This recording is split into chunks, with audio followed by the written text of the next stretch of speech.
আসসালামু আলাইকুম বন্ধুরা, সবাই কেমন আছো? আশা করি সবাই ভালো আছো।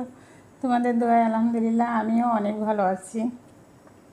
প্রবাসী বইয়ের ব্যস্ততা রান্নাঘরে আমি আজকে আবার চলে আসছি তোমাদের মাঝে কিছু কথা বলার জন্য।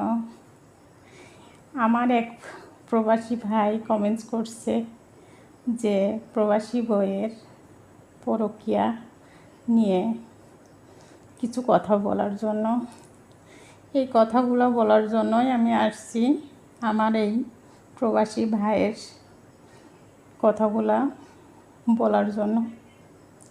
প্রথমত বলবো, ভাইয়া এটা মন মাইন্ড ঠিক করেন যে প্রত্যেকটা মেয়ে কিন্তু পরকীয়া করে না। দ্বিতীয়ত কোনো প্রত্যেকটা ছেলেও পরকীয়া করে না। আর যেসব মেয়েরা পরকীয়া জড়াই যায়, টাকা পয়সা ব্যয় করে, এটা ঠিক না।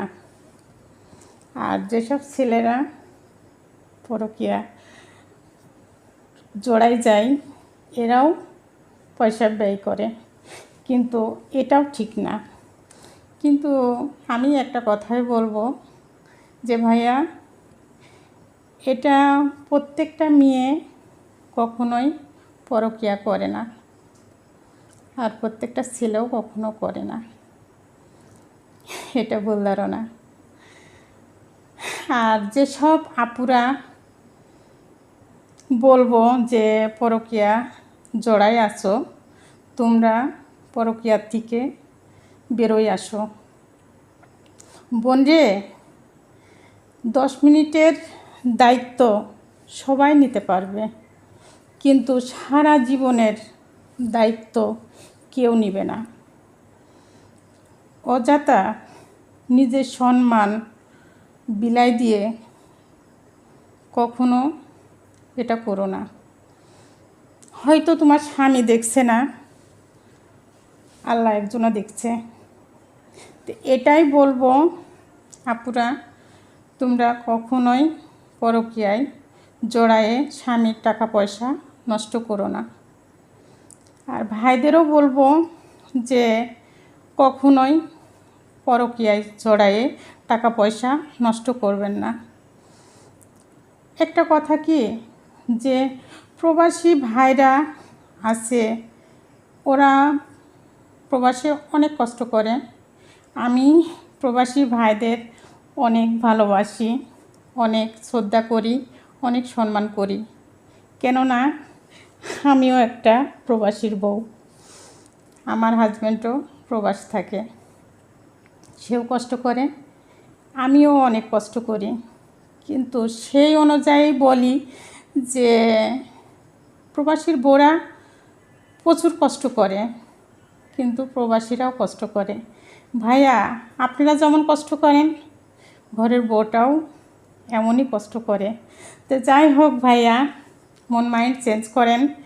এভাবে বলবেন না যে পরকীয়ায় যারা প্রবাসীর বউরা জড়াই থাকে, টাকা পয়সা ব্যয় করে, তার উদ্দেশ্যে কিছু বলার জন্য। কিন্তু আপনি রিপ্লাই পেয়ে গেছেন যে সব মেয়েরা একরকম হয় না, সব ছেলেরাও একরকম হয় না। প্রত্যেকটা ছেলেই কিন্তু পরকীয়া করে না, এটা মাথায় রাখবেন। আর মেয়েরাও কিন্তু, প্রত্যেকটা মেয়েরা কিন্তু পরকীয়ায় জড়ায় না। আর প্রবাসীর বউ হলেই যে পরকীয়া করবে, যারা পরকীয়া করবে তারা কিন্তু অন্য জায়গায় বিয়ে হলেও এই পরকীয়া করবে, এটা মাথায় রাখবেন। এই জন্যই বলি ভাইয়া, যাই হোক, নিজের প্রতি খেয়াল রাখবেন, ভালো থাকবেন, সুস্থ থাকবেন। আর আপনার রিপ্লাই ভিডিওটা পেয়ে গেছেন নিশ্চয়ই। আর যদি কোনো কথা থাকে তাহলে আপনি কমেন্টস করবেন, আমি আবার আসব ভিডিওটা নিয়ে। আর আমার ভিডিওটা যদি ভালো লেগে থাকে, আমাকে আমার চ্যানেলটা সাবস্ক্রাইব করে পাশে থাকবেন, আমাকে একটু ভালোবাসা দিবেন, ভালোবাসা দিয়ে পাশে রাখবেন। আর এই তো, ভালো থাকেন, সুস্থ থাকেন, নিজের প্রতি খেয়াল রাখেন। আল্লাহ হাফেজ।